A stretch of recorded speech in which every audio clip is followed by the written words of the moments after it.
देखो, आज हम प्रश्नावली 13.2 का पहला सवाल करेंगे। तो पहले सवाल में हमें क्या दे रखा वो देखो। निम्नलिखित सारणी किसी अस्पताल में एक विशेष वर्ष में भर्ती हुए रोगियों की आयु को दर्शाती है। इस सारणी में हमें एक साल में एक अस्पताल में भर्ती हुए रोगियों की आयु को दिया गया है। ठीक है। देखो, पहले हम इस सारणी को समझते हैं। 5 से 15 साल के आयु के रोगी कितने हैं? 6। ठीक है। एक साल के अंदर 5 से 15 साल के आयु के रोगी कितने भर्ती हुए? 6 रोगी भर्ती हुए। 15 से 25 साल के 11 रोगी भर्ती हुए। 25 से 35 साल के 21 रोगी भर्ती हुए। 35 से 45 साल के कितने? 23 रोगी भर्ती हुए। 45 से 55 साल के 14 रोगी भर्ती हुए। 55 से 65 के बीच में कितने रोगी? 5 रोगी भर्ती हुए। ठीक है। हमें करना क्या वो देखो। उपरोक्त आंकड़ों के बहुलक और माध्य ज्ञात कीजिए। पहला सवाल तो यह है कि जो आंकड़े हमें सारणी में दे रखे हैं, ठीक है, उनका हमें क्या निकालना है? बहुलक और माध्य। और उसके बाद में हमें क्या करना है? दोनों केंद्रीय प्रवृत्ति की मापों की तुलना कीजिए। जब दोनों हम ज्ञात कर लेंगे तो हमें क्या करना है? दोनों की तुलना करनी है और देखना है कि उनमें क्या फर्क है। तो पहले क्या करेंगे? हम बहुलक ज्ञात करेंगे। ठीक है। तो बहुलक ज्ञात करने के लिए हमें क्या करना है? जो दो कॉलम हमें दे रखे प्रश्न के अंदर, वो दो कॉलम हमें हल के अंदर बनाने हैं। ठीक है। यहाँ पे पहला कॉलम आयु वर्षों में और दूसरा कॉलम रोगियों की संख्या। तो ये दो कॉलम हमें प्रश्न के अंदर दे रखे हैं, वो हल के अंदर भी लिखने हैं। 5 से 15, 15 से 25, 25 से 35, 35 से 45, 45 से 55, 55 से 65। ये पहला कॉलम है रोगियों की संख्या, जिसे हम एफ आई से भी लिखते हैं। किससे लिखते हैं? F I.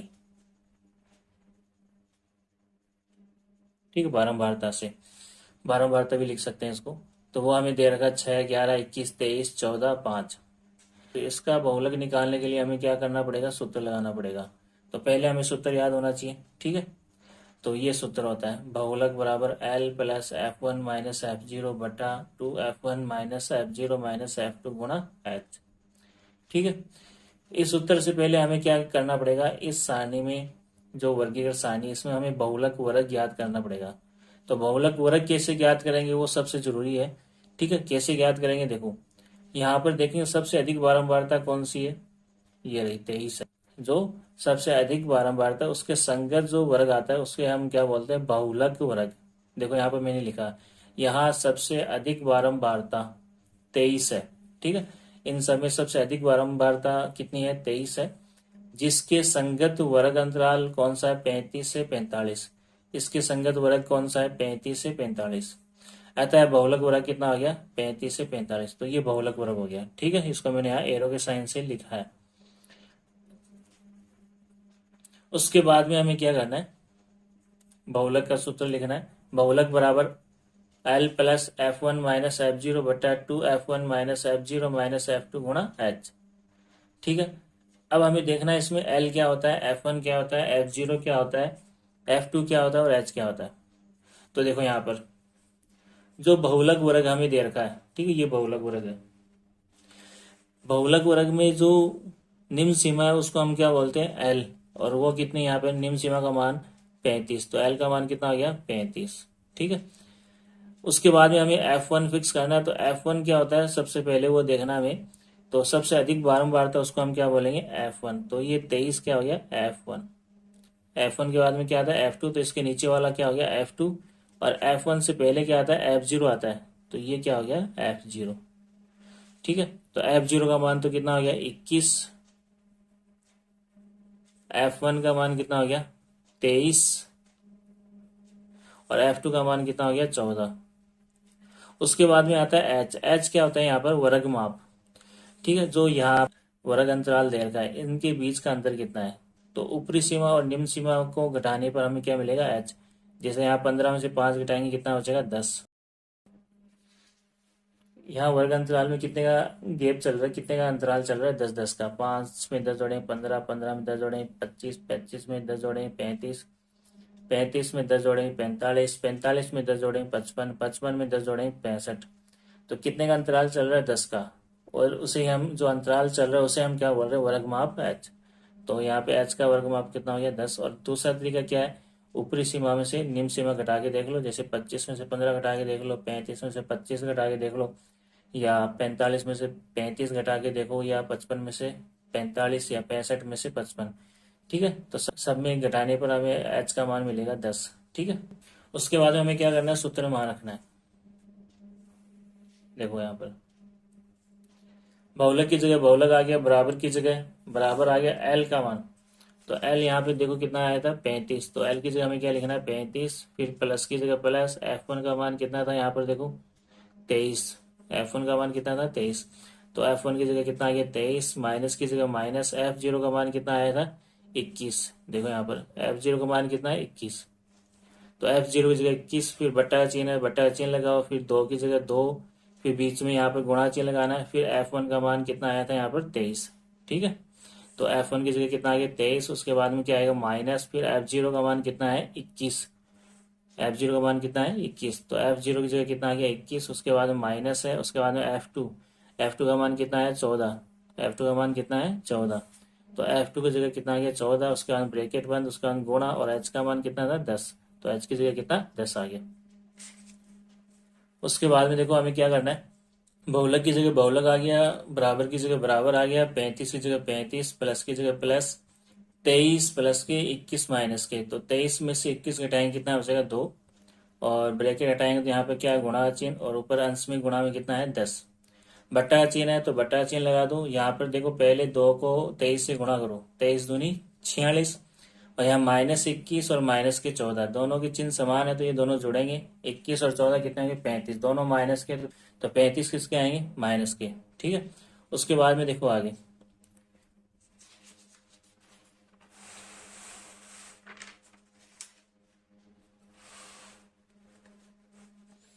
बहुलक की जगह बहुलक आ गया, बराबर की जगह बराबर, 35 की जगह 35, प्लस की जगह प्लस, और यहाँ पर देखो 2 को 10 से गुणा करने में कितना है 20। देखो यहाँ पर 2 को 10 से गुणा करने पर कितना है 20, और 46 में से 35 घटाने पर कितना है 11।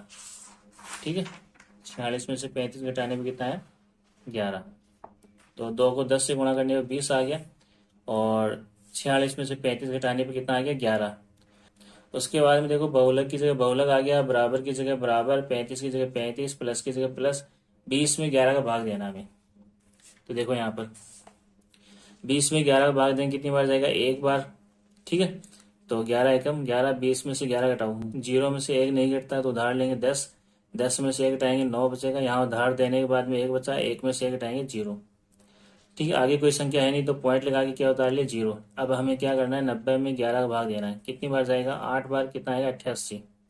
ठीक है, तो 90 में से 88 घटाना है, तो 0 में से 8 नहीं घटता, उधार लेंगे 10, 10 में से 8 गए 2, यहाँ पर उधार देने के बाद में 8 बचा, 8 में से 8 घटाएंगे 0, पॉइंट लगाओ 0 उतार लो। अब हम 20 में 11 का भाग देना कितनी बार जाएगा एक बार, 11 एकम 11, 20 में से 11 घटाएंगे कितना बचेगा 9, 0 में से 1 नहीं घटता, उधार लेंगे 10, 10 में से 1 घटाएंगे कितना बचेगा 9, उधार देने के बाद यहाँ 1 बचा, 1 में से 1 घटाएंगे क्या बचेगा 0। ठीक है, तो 20 में 11 का भाग देने में कितना है 1.81, तो 20 में 11 का भाग देने में कितना है 1.81। ठीक है, जोड़ लो, बहुलक की जगह बहुलक, बराबर की जगह बराबर, अब हमें 35 में 1.81 जोड़ना है, तो देखो यहाँ पर 35 में पॉइंट कहाँ लगेंगे सीधे हाथ की तरफ, उसके बाद चाहे इतने 0 लगा सकते हैं जितनी हमें आवश्यकता है। उसके बाद में पॉइंट के सामने पॉइंट, और इधर 1 है तो 1, और यहाँ पर 8 और 1। ठीक है, 8 के ऊपर 1 0, 1 के ऊपर 1 0, और 0 3 के नीचे 1 0, जोड़ो, 0 में 1 जोड़ेंगे 1, 0 में 8 जोड़ेंगे 8, पॉइंट के सामने पॉइंट, 5 में 1 जोड़ेंगे 6, 3 में 0 जोड़ेंगे 3, 36.81। तो 35 में 1.81 जोड़ने पर कितना है 36.81, बहुलक बराबर कितना आ गया 36.81। एक चीज यहाँ पे ये ध्यान रखनी है, जो बहुलक का आंसर आएगा वो हमेशा बहुलक वर्ग के बीच में आएगा 36.81। देखो बहुलक वर्ग क्या था हमारा,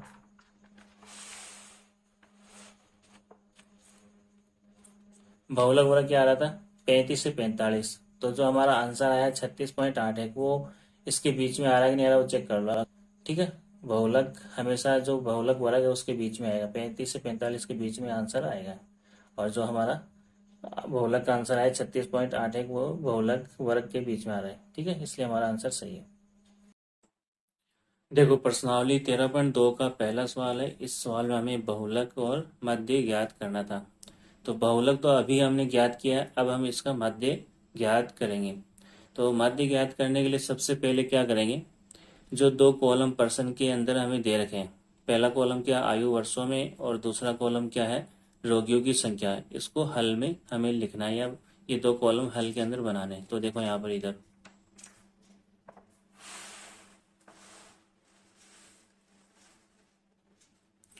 मध्य ज्ञात कर रहे हैं, ठीक है।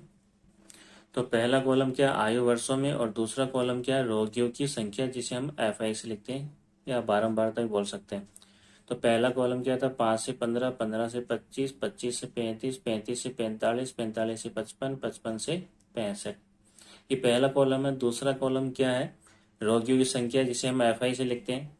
क्या दे रखा है इसके अंदर हमें 6, 11, 21, 23, 14, 5, ठीक है। अब मध्य ज्ञात कर रहे हैं तो तीसरा कॉलम किसका आएगा मध्यमान का, जिसे हम एक्स आई से लिखते हैं, ठीक है।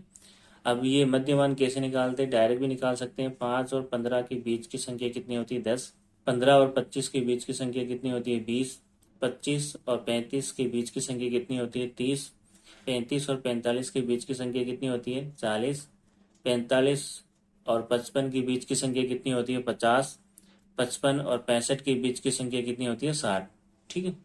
डायरेक्ट भी निकाल सकते हैं, नहीं तो दूसरा तरीका क्या है, निम्न सीमा और ऊपरी सीमा को जोड़कर 2 का भाग देंगे तो हमें क्या मिलेगा मध्यमान, ठीक है। तो देखो यहाँ पर पहली पंक्ति में 5 और 15 का मध्यमान निकालना है। तो 5 और 15 को जोड़ेंगे कितना आएगा 20, 20 में 2 का भाग देंगे कितना आएगा 10। तो पहली पंक्ति में 5 और 15 का मध्यमान कितना आ गया 10। दूसरी पंक्ति में देखो 15 और 25 का मध्यमान निकालना है। तो 15 25 को जोड़ेंगे 40, 40 में 2 का भाग देंगे कितना आएगा 20। तो 15 और 25 का मध्यमान कितना आ गया 20, ठीक है। तीसरी पंक्ति में 25 और 35 का मध्यमान निकालना है। तो पहले क्या करेंगे 25 और 35 को जोड़ेंगे, जोड़ने पर कितना आएगा 60, 60 में 2 का भाग देंगे कितना आएगा 30। तो 25 और 35 का मध्यमान कितना आ गया 30। अगली पंक्ति में 35 और 45 का मध्यमान निकालना है। तो 35 और 45 को जोड़ लो कितना आएगा 80, 80 में 2 का भाग दो कितना आएगा 40। तो 35 और 45 का मध्यमान कितना आ गया 40, ठीक है। उसके बाद में 45 और 55 का मध्यमान निकालना है। तो 45 और 55 को जोड़ लो कितना आएगा 100, 100 में 2 का भाग देंगे कितना आएगा 50। तो 45 और 55 का मध्यमान कितना आ गया 50। उसके बाद में अगली पंक्ति में 55 और 65 का मध्यमान निकालना है। तो 55 और 65 को जोड़ेंगे कितना आएगा 120, 120 में 2 का भाग देंगे कितना आएगा 60। तो 55 और 65 का मध्यमान कितना आ गया 60। उसके बाद में हम प्रत्यक्ष विधि से मध्य ज्ञात कर रहे हैं। तो अगला कॉलम कौन सा आएगा एफ आई गुणा एक्स आई। अगला कॉलम कौन सा आएगा एफ आई गुणा एक्स आई, यानी जो बारंबारता और मध्यमान आया है उन दोनों कॉलम को गुणा करके चौथे कॉलम के अंदर हमें लिखना है, ठीक है। तो यहाँ पर देखो पहली पंक्ति में एफ आई का मान कितना है 6 और एक्स आई का मान कितना है 10।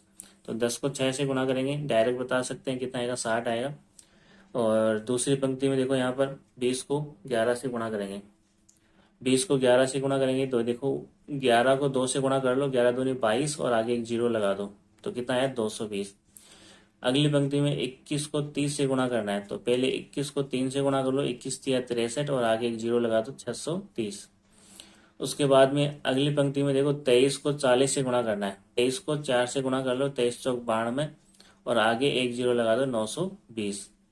उसके बाद में अगली पंक्ति में 14 को 50 से गुणा करना है। तो 14 को 5 से गुणा कर लो, 14 पंजे 70, आगे एक जीरो लगा दो कितना आएगा 700। फिर 5 को 60 से गुणा करना है। तो 6 पंजे 30 और आगे एक जीरो लगा दो कितना है 300, ठीक है। ऐसे हम डायरेक्ट भी कर सकते हैं, नहीं तो फिर गुणा करके तो हमें करना ही है। जैसे 10 को 6 से गुणा करना है तो ये 10 लिख लिया और 10 को 6 से गुणा कर रहे हैं। तो 6 को 0 से गुणा करेंगे 0, 6 को 1 से गुणा करेंगे 6। तो 10 को 6 से गुणा करने पे कितना है 60, ठीक है। दूसरी पंक्ति में 20 को 11 से गुणा करना है। तो 20 को 11 से कर लो, 1 को 0 से गुणा करेंगे 0, 1 को 2 से गुणा करेंगे 2। फिर अगली लाइन में क्रॉस का निशान लगाओ और फिर 1 को 0 से गुणा करो 0, 1 को 2 से गुणा करेंगे 2। जोड़ लो, 0 में 0 जोड़ेंगे 0, 2 में 0 जोड़ेंगे 2, 2 का 2, 220। तो 20 को 11 से गुणा करने पे कितना आ गया 220। उसके बाद में देखो अगली पंक्ति में 30 को 21 से गुणा करना है। तो 30 को 21 से गुणा कर लो, एक को 0 से गुणा करेंगे 0, एक को 3 से गुणा करेंगे 3, अगली पंक्ति में क्रॉस लगाओ, फिर 2 को 0 से गुणा करेंगे कितना आएगा 0, 2 को 3 से गुणा करेंगे कितना आएगा 6, जोड़ लो, 0 में 0 जोड़ेंगे कितना आएगा 0, 3 में 0 जोड़ेंगे कितना आएगा 3, 6 का 6 आ जाएगा। ठीक है, यहाँ पे 630। तो 30 को 21 से गुणा करने पे कितना है 630। अगली पंक्ति में देखो, 40 को 23 से गुणा करना है हमें, तो 40 को 23 से गुणा कर दो, 3 को 0 से गुणा करो 0 आएगा, 3 को 4 से गुणा करो 12 आएगा। ठीक है, अगली पंक्ति में क्रॉस लगा के 2 को 0 से गुणा करो 0 आएगा, 2 को 4 से गुणा करो 8, जोड़ लो, 0 का 0 आ गया, 2 और 0 2 हो गया, 8 और 1 कितना आ गया 9। तो 40 को 23 से गुणा करने पर 920, 40 को 23 से गुणा करने पर कितना आया 920। अगली पंक्ति में 50 को 14 से गुणा करना है, तो 50 को 14 से गुणा कर दो, 4 को 0 से गुणा करो 0 आएगा, फिर 4 को 5 से गुणा करो कितना आएगा 20, अगली पंक्ति में क्रॉस का साइन लगाओ, फिर 1 को 0 से गुणा करो 0, 1 को 5 से गुणा करो 5, जोड़ लो, 0 यहाँ पर भी 0 आएगा, और 2 और 5 कितना हो गया 7। 50 को 14 से गुणा करने पर कितना है 700, 50 को 14 से गुणा करने पर कितना है 700। अगली पंक्ति में देखो, 60 को 5 से गुणा करना है। ठीक है, तो 60 को 5 से गुणा कर दो, 5 को 0 से गुणा करेंगे कितना आएगा 0, 5 को 6 से गुणा करो कितना आएगा 30। तो 60 को 5 से गुणा करने पर कितना है 300। तो यहाँ पर देखो, 60 को 5 से गुणा करने पर कितना है 300। ठीक है, उसके बाद में हमें क्या करना है, एफ आई गुणा एक्स आई वाले कॉलम का जोड़ करना है। तो पहले इसको जोड़ लेते हैं। तो जोड़ने के लिए सबसे पहले क्या है, 60 में 220 जोड़ो। तो 60 में 220 जोड़ने के लिए देखो, यहाँ पर इकाई अंक के नीचे इकाई अंक, दहाई अंक के नीचे क्या आना चाहिए दहाई अंक, और सैकड़े के नीचे सैकड़ा। तो 0 में 0 जोड़ेंगे 0 आएगा, 6 में 2 जोड़ेंगे 8 आएगा, 2 का 2। फिर 280 में हमें क्या जोड़ना है 630, 280 में 630 जोड़ो, 0 में 0 जोड़ेंगे 0 आएगा, 8 में 3 जोड़ेंगे कितना है 11, हासिल 1, 1 और 2 3, 3 और 6 9, 910 आ गया। उसके बाद में देखो हमें क्या जोड़ना है, 630 के बाद में 920। तो 910 में 920 जोड़ो, 0 प्लस 0 कितना आ गया 0, 1 और 2 कितना हो गया 3, 9 और 9 कितना, 9 और 9 कितना हो गया 18। 1830 में फिर हमें क्या जोड़ना है 700, 920 के बाद में हमें क्या जोड़ना है 700। तो 1830 में 700 जोड़ दो, 0 प्लस 0 कितना हो गया 0, 3 में 0 जोड़ेंगे 3, 8 और 7 कितना हो गया 15, हासिल 1, 1 और 1 कितना हो गया 2, 2530।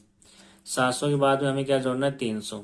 तो यहाँ 300 जोड़ लो, 0 प्लस 0 कितना हो गया 0, 3 प्लस 0 कितना हो गया 3, 5 प्लस 3 कितना हो गया 8, 2 का 2 2830। यानी एफ आई गुणा एक्स आई वाले कॉलम का जोड़, जिसे हम सिग्मा एफ आई गुणा एक्स आई से लिख रहे हैं, तो इसका जोड़ कितना है 2830। और इधर हमें क्या करना है, एफ आई वाला कॉलम है उसका जोड़ करना है। तो एफ आई वाले कॉलम के जोड़ को क्या लिखेंगे सिग्मा एफ आई।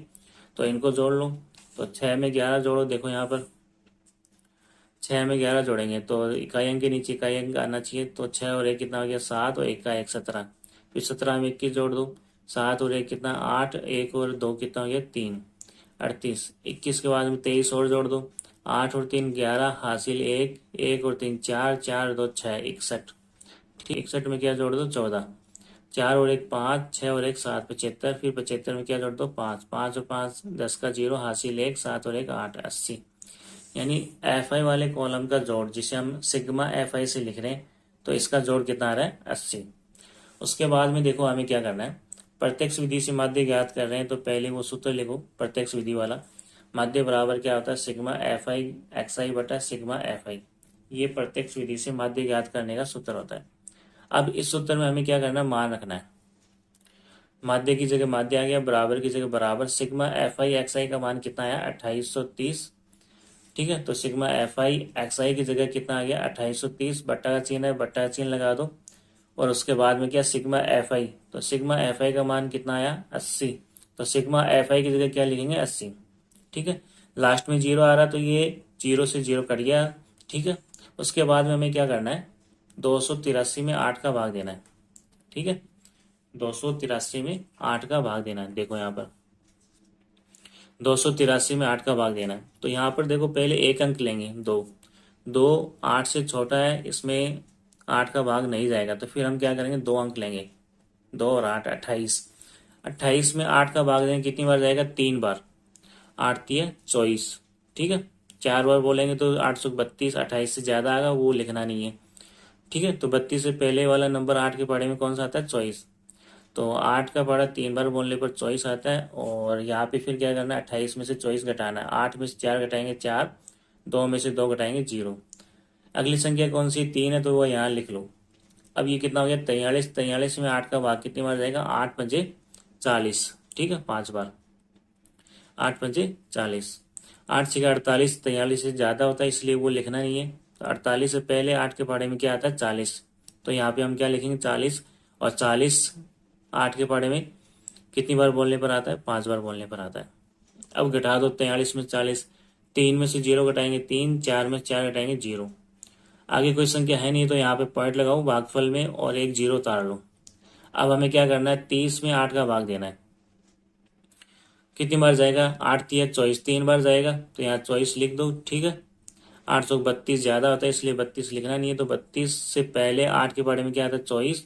और 24 कितनी बार बोलने पर आता है? 3 बार बोलने पर आता है। घटाओ अब, 30 में से 24 घटाओ, कितना बचेगा? 6। या फिर ऐसे घटा लो, 10 में 0 में से 4 घटता नहीं तो उधार लेंगे 10, 10 में से 4 घटाएंगे 6 बचेगा।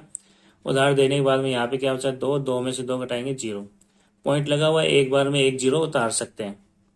60 हो गया। 60 में अब 8 का भाग दो, कितनी बार जाएगा? 8 7 56। ठीक है, कितना आ गया? 8 7 56। 8 8 64। 60 से ज़्यादा होता है तो वो लिख नहीं सकते। और 64 से पहले 8 के पहाड़े में क्या आता है? 56। और वो कितनी बार बोलने पर आता है? 8 का पहाड़ा 7 बार बोलने पर आता है। अब घटाओ 60 में से 56, 0 में से 6 नहीं घटता तो उधार लेंगे 10, 10 में से 6 गए 4 बचे। यहाँ उधार देने के बाद में क्या बचा? 5, 5 में से 5 घटाए 0। पॉइंट लगा हुआ, एक 0 उतार लो। अब कितना हो गया? 40। 40 में 8 का भाग कितनी बार जाएगा? 5 बार। 8 पंजे 40, 40 में 40 घटाओ क्या बचेगा? 0। ठीक है, तो 283 में 8 का भाग देने पर कितना है? 35.375। देखो यहाँ पर 283 में 8 का भाग देने पर कितना है? 35.375। ठीक है, तो इस तरीके से 13.2 का जो पहला सवाल है उसमें दो चीजें पूछी थी, एक तो बहुलक पूछा था, ठीक है, और एक क्या पूछा था? माध्य। तो माध्य का आंसर कितना आ रहा है? 35.375। और बहुलक का आंसर कितना आया था? देखो यहाँ पर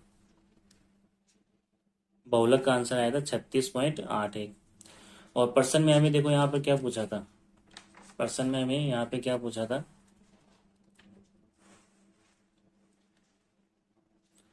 बहुलक और माध्य ज्ञात कीजिए। दोनों ज्ञात कर लिए, उसके बाद में पूछा था दोनों केंद्रीय प्रवृत्ति की मापों की तुलना कीजिए कि क्या फर्क है दोनों में। तो देखो यहाँ व्याख्या करनी है हमें। अतः अस्पताल में भर्ती अधिकतम रोगी 36.81 वर्ष आयु के हैं, जबकि औसतन अस्पताल में भर्ती किए गए रोगियों की आयु 35.375 वर्ष है। ठीक है, इसका मतलब यह हुआ कि अस्पताल में भर्ती किए गए रोगी, ठीक है, अधिकतर रोगी कितने साल के हैं? ज़्यादातर रोगी कितने साल के? 36.81 साल के हैं। और अगर औसत देखा जाए कि अस्पताल में भर्ती किए गए रोगियों की औसत आयु कितनी है? 35.375। और अधिकतम रोगी, जो ज़्यादातर रोगी अस्पताल में भर्ती हुए हैं, उनकी आयु कितनी है? 36.81 वर्ष। ठीक है,